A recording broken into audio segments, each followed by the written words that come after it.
दिल्ली से ताराचंद सक्सेना जी, स्वागत है आपका सर। मैम जी सर। मैम वो हकीम साहब से पूछना था जी। कि मेरा है ना टॉयलेट बार बार आता है। पेशाब? हाँ जी, हाँ जी। ठीक है। डायबिटीज या ब्लड प्रेशर है आपको? हाँ, डायबिटीज तो है जी, मगर रात को ज़्यादा आता है। अच्छा, देखिए बहुत आसान नुस्खा है, आप उसे लिख लें। देखिए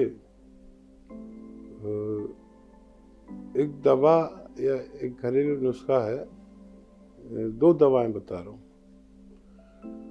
ये एक दवा है बहुत मशहूर, लाजवंती, 50 या 100 ग्राम ले लें, लाजवंती। और एक दवा है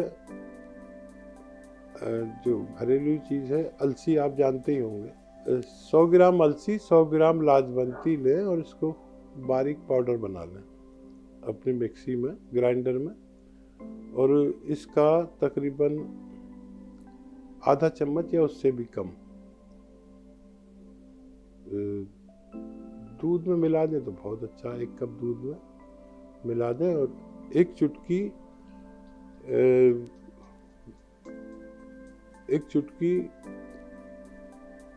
ये आपका गौन चिलगोज़ा, असली में गौन चिलगोज़ा, एक चुटकी बस। ये बहुत तेज़ होता है, इस एक चुटकी से ज़्यादा बिल्कुल ना लें। ये भी दूध में मिला दें और ये दूध आप पी जाएं। जो भी लाजवंती और अलसी है वो सब आप खा लें या पी लें, जैसे भी। ये आपको रोज़ाना कम से कम 1 बार लेना है। आप देखेंगे कि आपको फ़ायदा मुमकिन है। जी। महाराष्ट्र से आशा जी, स्वागत है आपका। Hello ma'am. हाँ जी। नमस्ते हकीम साहब जी। जी। जय हिंद, स्वागत आशा जी आपका बहुत बहुत। This call is now being recorded. Sir, मैंने पिछले मंडे को आपसे बात की थी। वो मेरे मुंह में छाले और घाव वगैरह हो गए थे, इसके लिए आपने मल्टीविटामिन और आयरन के इंजेक्शन बताए थे। तो सर मैं डॉक्टर के यहाँ गई थी लगवाने, तो उन्होंने कहा कि पहले आप पूरी टेस्ट कराओ आयरन विटामिन की, और अगर आप ये इंजेक्शन लगवाओगे तो बोले एलर्जी वगैरह हो सकती है। तो सर उसके लिए क्या करना है? और सर मेरा दूसरा सवाल है, आप जो 6 चीजों का नुस्खा बताते हैं सर, आंवला मेथी वगैरह, तो उसमें ये आंवला मिक्स कर सकते हैं क्या? ठीक है। और सर मेरा तीसरा सवाल है, मेरी एक फ्रेंड है, तो जब वो बाथरूम के लिए बैठती ना तो उनके अंदर का भाग थोड़ा सा बाहर निकल जाता है, तो सर उसके लिए क्या करना है? और सर मेरा एक सवाल और है, जिन्हें हार्ट ब्लॉकेज है क्या वो अलसी का सेवन कर सकते हैं सर? तो देखिए, जो आपकी दोस्त है जो बाथरूम करते वक्त कुछ हिस्सा बाहर आ जाता है, उसके लिए गौन चिलगोज़ा 1 चुटकी खा लें, असली जो गौन चिलगोज़ा, और दूध पी लें। 1 कप ही पिए चाहे या 1 गिलास पिए, ऐसा आप कम से कम 1 बार ज़रूर करें तो उनको फ़ायदा होना मुमकिन है। और अगर उनको पेट का भी रोग है, एसिडिटी, गैस, कब्ज़, बवासीर ऐसा भी है, तो फिर वो सौंफ और अलसी और धनिया, इसको 100-100 ग्राम लेके पाउडर बना लें और इस पाउडर में 1 चुटकी गौन चिलगोज़ा मिलाकर 1 चम्मच में ये ले लिया करें, तो पेट भी इससे अच्छा हो सकता है। हार्ट ब्लॉकेज में खून से चर्बी निकालने की दवाएं ली जाती हैं। हालांकि अलसी भी खून की चर्बी को कम करती है, लेकिन ये काफ़ी नहीं है। आप चाहें तो ले तो सकते हैं, लेकिन एक नुस्खा जो मैं बेशतर बताता हूँ, देखिए दुनिया का सबसे बेहतरीन नुस्खा, मैं इसको अपने अनुभव के अनुसार मानता हूँ, ये सिरका जैतून का असली, और अदरक महाराष्ट्र में पैदा होती है। अदरक का जूस 1 लीटर, नींबू का जूस 1 लीटर और लहसुन का जूस 1 लीटर, और असली जैतून का सिरका, ये आपस में मिला दें 1-1 लीटर को, और 3-3 चम्मच 3 बार खाने के बाद रोज़ाना लेना है 6-7 महीने तक। तब हार्ट ब्लॉकेज को फ़ायदा होना मुमकिन है। और क्या सवाल था? दांत की जो दिक्कत है हकीम साहब। अच्छा देखिए, डॉक्टर्स भी आजकल टेस्ट कराने में ज़्यादा इंटरेस्टेड होते हैं, क्योंकि ऐसे टेस्ट में कुछ कमीशन भी उनको आ जाता है, और टेस्ट अगर ज़रूरी हो तो कराना चाहिए। वैसे तो डॉक्टर को समझ में आ जाना चाहिए, आपके हाथ के नाखून या हथेलियाँ या आँख का जो ये हिस्सा ऐसे करके देखते हैं, उससे पता चल जाता है कि मल्टीविटामिन और आयरन की कमी है। ये चीज़ें लाल होती हैं, नाखून या हथेलियाँ या ये हिस्सा आँख का, तो ठीक है, और ज़्यादा लाल नहीं है तो फिर लगवा सकते हैं। वैसे ये इंजेक्शन बगैर उसके भी लगवा सकते हैं, आप ज़रूरत के भी लगवा सकते हैं, लेकिन डॉक्टर टेस्ट कराने चाहते हैं तो टेस्ट कराने में कोई बुराई नहीं है। और कभी कभी टेस्ट होना चाहिए हमारा, कि हमारे खून में क्या क्या कमी है, क्या क्या ज़्यादा है, तो उससे भी कोई ज़्यादा फर्क नहीं पड़ता, तो आप टेस्ट करा कर भी लगवा सकते हैं। और क्या सवाल है? एक आंवले का पूछा था, 6 चीज़ों के अंदर आंवले का इस्तेमाल।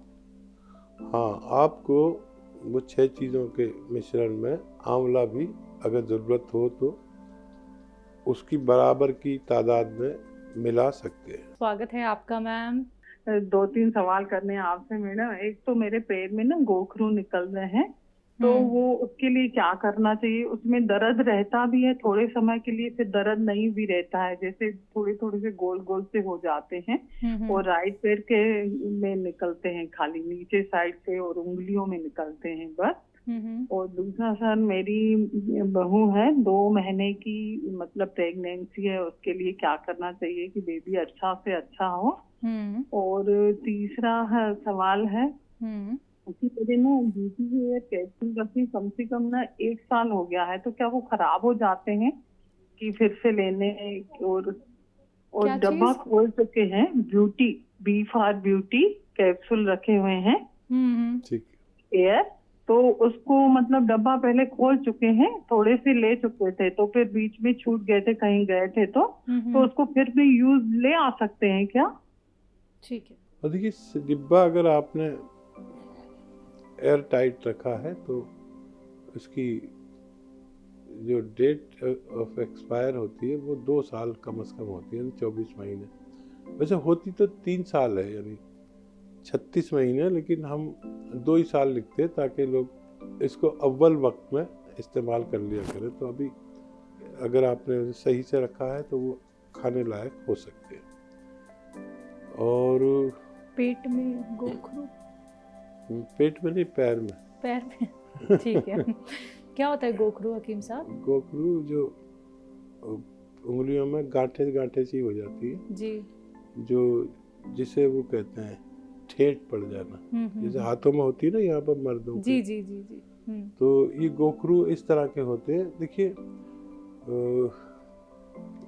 मैदा या आटा देसी घी में गूंद लें, थोड़ा सा या ज़्यादा गूंद के रख लें, फ्रिज में रख देना। मैदा या आटा, अच्छा आटा जितना हो, जैसे 100 ग्राम आटा लेते हैं तो 100 ग्राम ही इसमें घी मिला दें, और 100 ग्राम ही इसमें हल्दी मिला दें, और खूब गूंद लें, ये पीला पीला हो जाएगा। और जहाँ जहाँ गोखरू है वहाँ पर इसको बांध कर, इसको रख कर गोखरू पर, ऐसे जैसे गोखरू है इस पर रख कर, और इसे पैक कर दें टेप से। पहला कपड़ा लगाएं, फिर उस पर टेप लगा लें, क्योंकि ये पीला भी है, इसलिए ऐसे टेप करें कि आपके कपड़े ख़राब ना हो, बेड ख़राब ना हो। और इसे ऐसे ही रहने दें। इसे चाहें तो आप इसे रोज़ाना बदल भी सकते हैं, या 2 दिन में बदल सकते हैं इसको, लेकिन ये इसमें खूब घी मिला होना चाहिए। तो ये गोखरू की एक ज़ात बड़ी ख़राब है कि जब भी हम इसे किसी चीज़ से काटते हैं या इसे कुरेद कर निकालते हैं तो ये फिर निकल जाता है। और अगर हम इसे ये नुस्खा जो मैंने बताया इसे बांध के रखेंगे तो ये अपने आप वो जड़ छोड़ता है, अपने आप अपनी जड़ छोड़ना शुरू कर देता है। लेकिन आप अपने इसे नोच के, कसूट के या किसी चीज़ से कुरेद के ना निकालें। ये अपनी जगह अपना आप छोड़ेगा और ये बाहर आ जाएगा। आराम से इसे बाहर आने दीजिए, फिर आप अच्छे हो सकते हैं। जी। और इनकी जो बहू हैं वो 2 मंथ्स प्रेग्नेंट हैं, तो बच्चा हष्ट पुष्ट हो उसके लिए नुस्खा? अधिक गाजर आई हुई है आपके बच्चे के नसीब से, एक गाजर का जूस जरूर पिलाया करें रोज़ाना। दवाई कम से कम देने की कोशिश करें।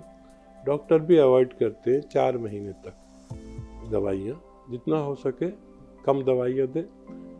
कुछ बुखार आ जाए, सर्दी लग जाए तो जितनी आम आदमी को खुराक दी जाती है उससे कम दें, उससे आधी देते हैं, क्योंकि बच्चे का सवाल है। 4 महीने तक बहुत एहतियात है। 4 महीने के बाद बच्चा अपने हाथ पैर बना लेता है और सूप गाजर का, टमाटर का, सब्जियों का दे सकते हैं। लेकिन किसी में भी पपीता इस्तेमाल ना करें, न कच्चा पपीता न पक्का। एक अगर आप मांसाहारी हैं तो कबाब न खिलाएं, सीख के कबाब।